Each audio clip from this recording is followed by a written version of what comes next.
got upset and called me bully, hater, and insecure, and a whole bunch of other stuff because I said that the former dancers and gymnasts to yoga teacher pipeline is the reason for a lot of toxic fitness culture in yoga spaces. Let's get one thing straight. Former dancers and gymnasts can be good teachers.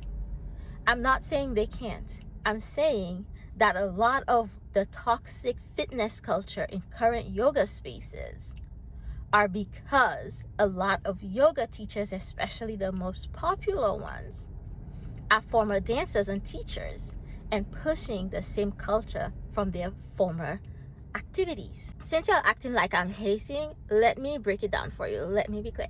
I'm talking specifically about the teachers who don't realize that certain bodies cannot do certain things. People cannot do things, and it's not because they're lazy, it's not because they're not trying hard enough, but a lot of y'all are forcing your students' bodies to do things that it cannot do.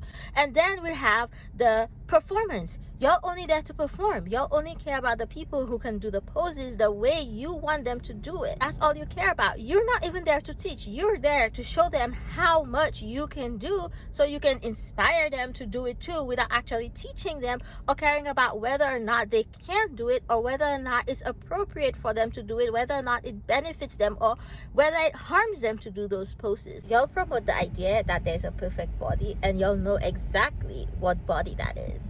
Y'all don't like people with different types of bodies. Saying things like, let's sweat those pounds off. Honey, you're teaching yoga. Go and teach group fitness and don't call it yoga if that's what you want to do.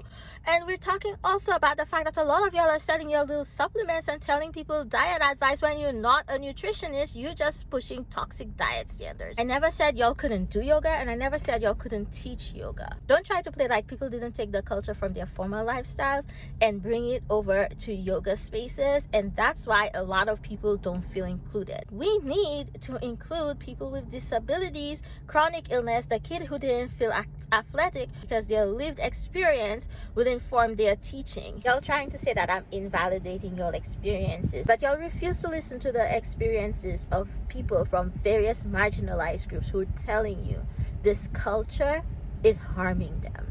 Ahimsa. Y'all forgot about that part? Or ahimsa only applies to when people do harm to you and not when you do harm to others.